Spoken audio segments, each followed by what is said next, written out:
Assalamualaikum warahmatullahi wabarakatuh. Apa kabar kalian semua? Jumpa lagi dengan saya, Mr. K. Nah, kali ini video kita akan membahas tentang cara belajar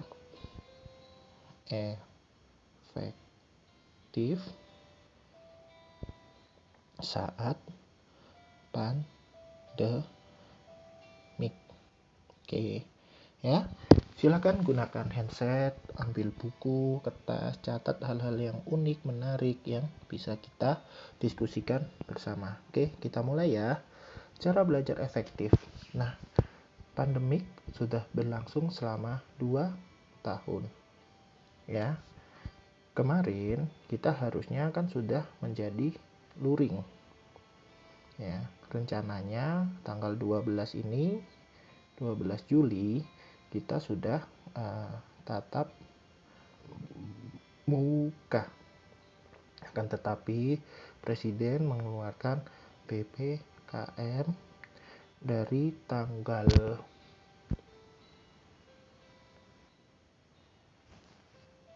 7 sampai 20 Juli kalau tidak salah ya, 2021 ya.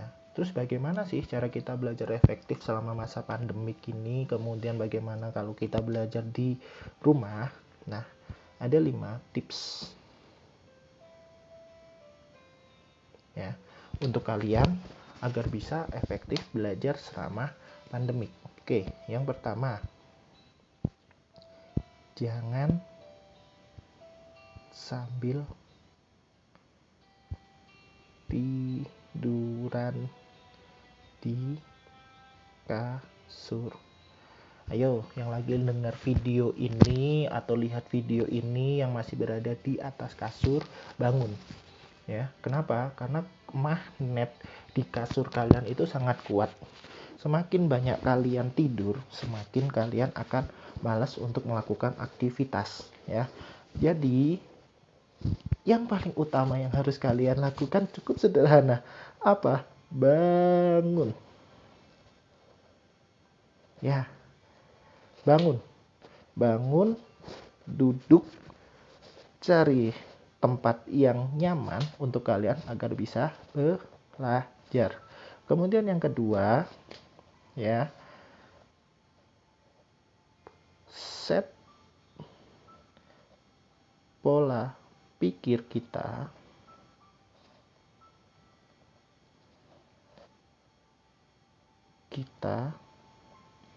di sekolah. Ya. Maksudnya bagaimana? Set pola pikir kita. Kebanyakan dari kita, karena kita merasa ini sedang daring, kita merasanya, oh santai saja, wong di rumah kok gurunya juga nggak ada, oh gurunya paling nyantai, oh gurunya paling lagi tiduran juga dan yang lainnya. Bangun, ya, ingat yang pertama tadi, kita bangun, ya. Guru-guru kalian pun juga pagi itu dia sudah bangun, sudah ngecek, ya. Dia sudah mantau kalian, dia sudah melihat kalian, ya, sudah on belum, kemudian nyiapkan materinya, ngirim kepada kalian dan yang lainnya. Artinya apa? Ayo kita set bahwasanya kita ke sekolah, kita ada jamnya. Misalnya jam 7 sudah mulai pelajaran, ya jam 7 ini kita juga harus sudah siap, ya. Seperti itu. Kemudian yang ketiga, ini yang paling penting, ya. Atur waktu istirahat, ya. Selama daring, ayo ngaku, siapa yang tidurnya di bawah jam 10 malam, jam 9 malam lah, siapa? Pasti sangat sedikit dari kalian yang bisa tidur jam 9 malam. Pasti kebanyakan dari kalian adalah bergadang dan baru bisa tidur nanti di atas jam 12 sampai jam 3 pagi. Nah, ini yang menjadi salah, nah, ya. adik-adik semua, teman-teman semua. Kenapa? Karena kalau kita misalnya tidur jam segini, ya kan, kemudian pembelajaran dimulai dari jam 7, pasti kalian akan terlambat. Dampaknya apa? Dampaknya dengan kalian terlambat dari bangun, tugas kalian akan menumpuk, waktu kalian akan semakin singkat, kalian juga akan malas untuk menyelesaikannya, mengikuti pembelajarannya, membuka HP saja pasti grup juga pasti akan malas, ya. Jadi coba atur waktu istirahat kalian. Untuk siswa, jam istirahatnya itu adalah 6 sampai 8 jam. Maksimalkan nak, hitung waktunya kalian. Jangan kalian tidur jam 3 kemudian jam 3 pagi mengikuti anjuran yang di sini, kalian baru bangun jam berapa? 4, 5, 6, 7, 8, 9, 10, 11. Kalian baru bangun nanti jam 11 siang. Nah, sudah pasti bangun jam 11 siang, kalian sudah males untuk melakukan aktivitas apapun, buka HP juga males dan yang lainnya. Kalian lebih memilih untuk melanjutkan tidur, dan akhirnya waktu belajar kalian yang harusnya jam 7 akan terlambat dan akhirnya banyak tugas yang tidak terselesaikan. Kemudian yang nomor 4, mengatur pola makan. Ya. Kenapa hal ini penting? Ya, kenapa hal ini harus dilakukan? Ya. Makan di sini tidak harus kok kalian makan makanan yang mewah, yang harus yang apa? Yang mahal gitu, enggak kok. Tapi di sini lebih kepada bagaimana kalian menjaga asupan gizi di tubuh kalian, ya.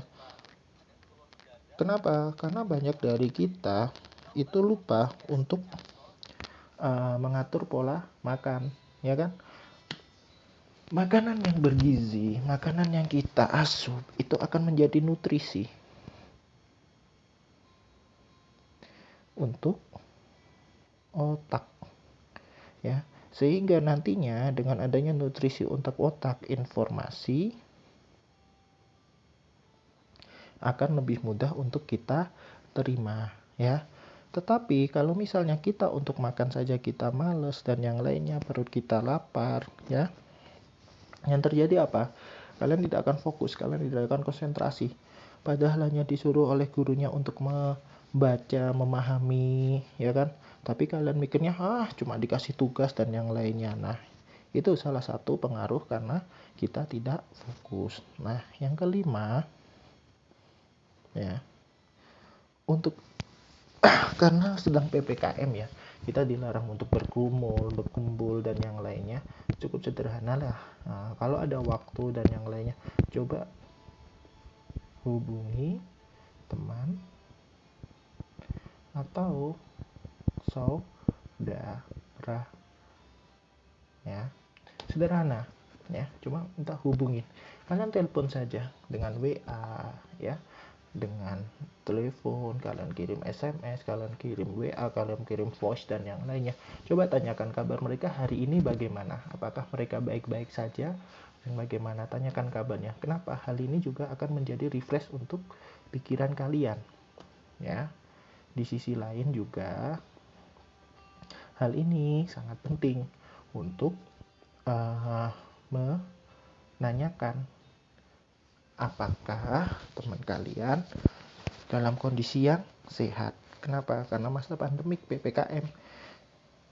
Boleh kita berkunjung, tapi resiko penularan kan juga semakin besar. Ayo kita cerdas dengan tidak menyebarkan atau menjadi kasus untuk pandemik ini. Nah, yang terakhir, usahakan kalian olahraga ringan.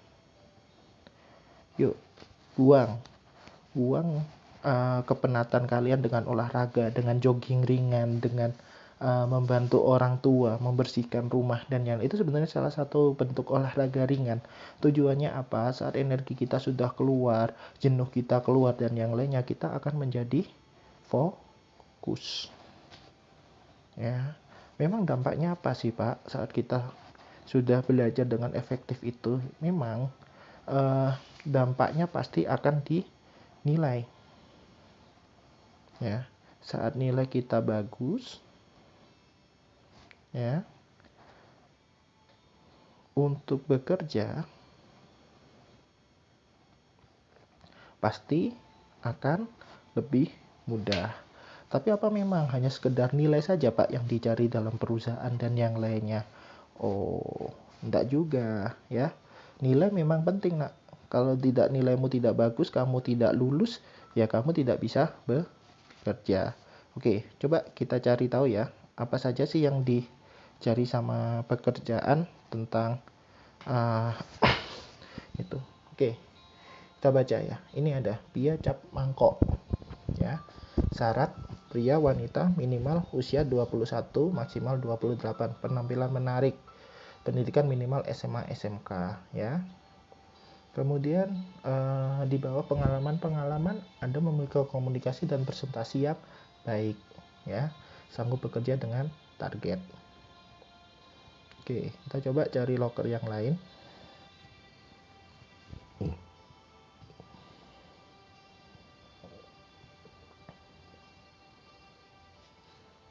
Oke, rumah ortu, eater dan cafe, open recruitment, posisi admin ya. Kriteria bisa dibaca. Di situ dicari adalah yang teliti dan dapat bekerja dalam tekanan. Ya, memiliki loyalitas dan integritas tinggi. Oke. Kita coba cari yang lain. Lowongan kerja center point ya. Pramuniaga atau announcement ya. Penampilan menarik, komunikatif, bertanggung jawab. Untuk announcement diutamakan wanita mengenai pengaturan sebagai CS, bagian informasi dan sejenisnya. Security, berpengalaman diutamakan, menguasai bela diri, tidak bertindik dan bertato, tegas, disiplin dan bertanggung jawab. Store supervisor ya, usianya ada, jenis pendidikannya ada ya, berpengalaman dalam bidang retail, jujur, cekatan, tanggung jawab, loyalitas tinggi, mampu bekerja bawah tekanan. Oke.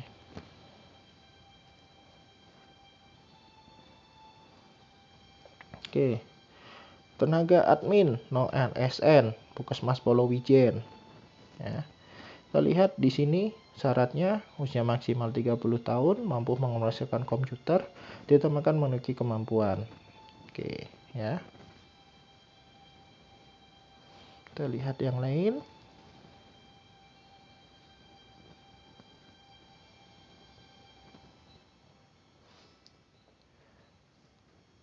Kantor Kementerian Agama Kota Malang, lowongan staf multimedia, SMK persyaratan, ya, SMK jurusannya.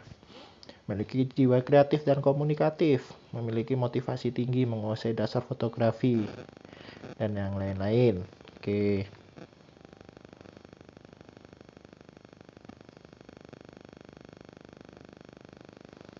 Oke, ini janji jiwa, jiwa touch, we are hearing, ya. Fruit runner, usia maksimal 26, pendidikan SMA SMK, tidak sedang kuliah, belum menikah, bersih dan rapi, jujur, dan dapat berkomunikasi dengan baik.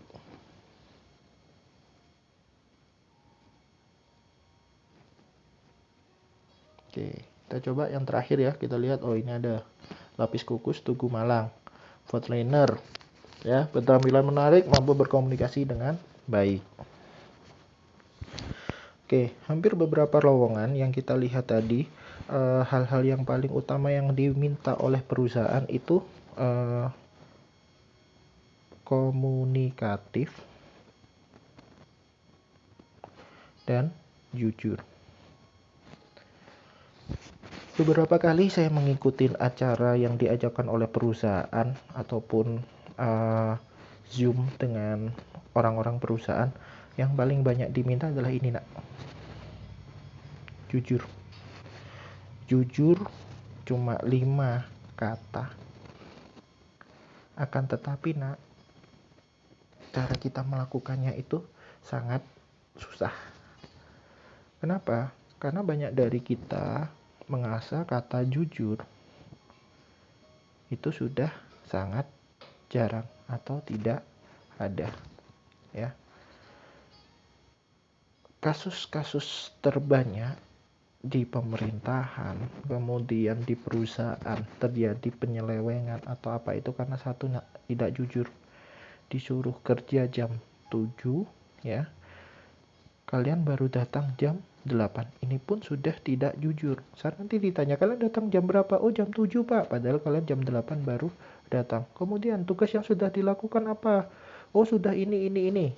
Tuh, kalian sudah bohong. Lama-kelamaan, hal ini akan berpengaruh kepada rasa kepercayaan di perusahaan terhadap dirimu. Sehingga apa? Yang terjadi, kalian pasti akan dievaluasi. Dan saat hasilnya memang tidak sesuai, kalian pasti akan diberhentikan. Loh, Kak, tapi kan kalau sekarang kita menjadi orang yang jujur, kita akan dimanfaatkan.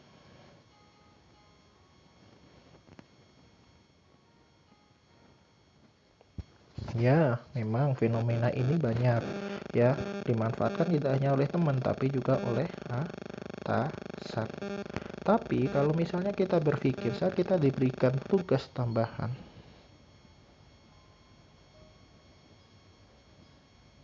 ya, anggap saja kita sedang berlatih, kemudian mengasah skill, keterampilan kita, ya. Dampaknya apa? Saat kita sudah mulai bisa, kita sudah berlatih, kita sudah memiliki skill yang dirasa pasti, karir kita juga akan ikut naik. Nah, ya kan? Padahal modalnya cuma apa? Jujur. Ya, cukup itu. Ya. Kemudian yang kedua tadi adalah tentang komunikatif. Komunikatif ini adalah lebih kepada kalian bisa berbicara, ya, baik kepada atasan, ya kan, kemudian rekan dan pelanggan.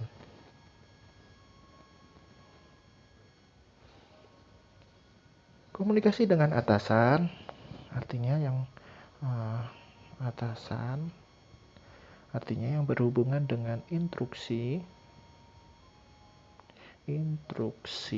ya kan, pekerjaan, dan kalian menyelesaikannya. Saat kalian tidak bisa komunikasi yang baik dengan atasan, ya, pekerjaan kalian nantinya terhambat, artinya kalian tidak ada penyelesaian tugasnya, kalian akan mendapatkan penalti atau peringatan, ya. Kemudian komunikasi itu yang seperti apa sih, Pak, yang dimaksudkan yang komunikatif yang baik itu? Oke, yang pertama, ya, kita memahami isi pesan. Saat orang lain berbicara dengan kita, coba kita pahami, ya, isi pesannya itu apa. Kenapa? Agar nanti tidak ada miskom. Semisal kita disuruh untuk pergi jam 7, tapi karena kita tidak paham isi pesannya, bisa jadi kita berangkat jam 8 atau jam 9.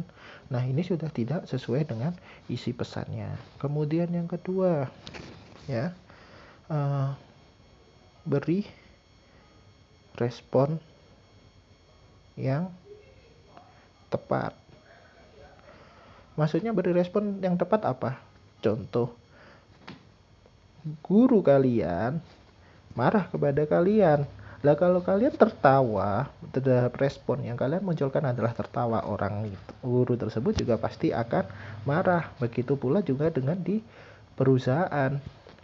Atasan kalian marah karena tugasnya tidak diselesaikan, kemudian apa yang diberikan kepada bosmu kepadamu untuk dilakukan tidak sesuai, ternyata kamu ketawa aja. Nah, artinya kan responnya tidak tepat.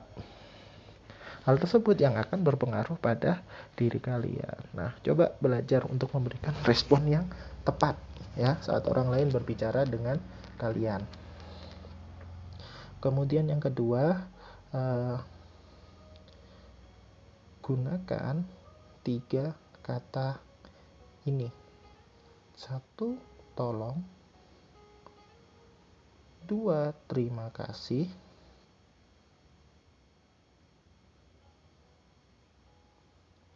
3, maaf. Tolong bisa kalian gunakan saat misalnya kalian sedang memerlukan bantuan dari orang lain. Ucapkan di depannya kata bisa bantu minta tolong, bisa tolong bantu saya sedang kesulitan seperti ini dan yang lainnya. Orang yang akan mendengar itu akan menjadi welcome dan oh iya, kita akan bantu ya. Setelah membantu kalian, jangan lupa ucapkan terima kasih. Ini kadang kita lupa ya untuk mengucapkan terima kasih kepada orang lain yang sudah membantu kita, menolong kita. Dan yang ketiga, jangan pernah malu dan takut, apalagi tidak ingin mengucapkan kata maaf kepada orang lain saat ucapan kita, perilaku kita itu salah atau tidak sesuai ya. Kenapa? Kalau kita sudah menggunakan kita tidak berani untuk meminta maaf kepada orang lain, artinya kita juga tidak menghargai orang tersebut. Nah, gimana juga kita bisa menghargai orang lain? Jadi, jangan lupa ya, gunakan ini. Nah, sekarang ayo coba kita kenalin diri kita yuk. Siapkan 1 lembar kertas ya. Kemudian siapkan alat tulis. Oke. Yang ketiga, silakan tulis tanggal dan jam di kertas tersebut. Oke. Apa yang harus kita lakukan? Yang pertama, silakan buat garis ya, pembatas pada kertas tersebut ya. Sisi sebelah kiri tulis power atau kekuatan kalian. Yang kedua adalah weakness atau kelemahan kalian ya. Power di sini silakan kalian tulis apapun kelebihan yang kalian miliki, kemampuan apapun yang kalian miliki silakan kalian tulis. Contoh misal saya bisa mekanik. Oke. Kemudian saya bisa mengetik dengan 10 jari.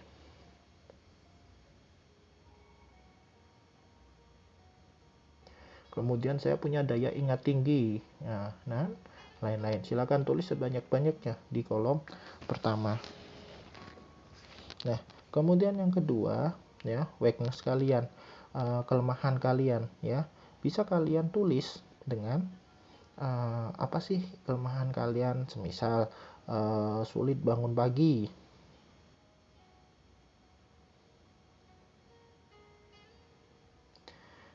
Oke, kemudian yang kedua, tidak berani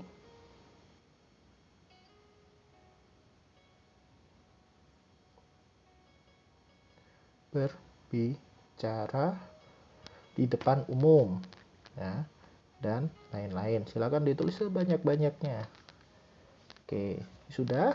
Oke, lembar baliknya 3, silahkan kalian tulis target ya. Target ini berdasarkan dari poin nomor 2 ya, dimana kayak misalnya tadi ya, tidak bisa bangun pagi, target kalian apa? Oke, 1, bangun pagi, ya kan, dengan setel alarm. Nah, hal ini sudah sangat cukup kok untuk bisa kalian bangun pagi. Begitu pula dengan sebaliknya, yang lainnya ya, bisa kalian set seperti itu. Hal itu akan berpengaruh untuk kalian lebih mengenal pada diri kalian, ya.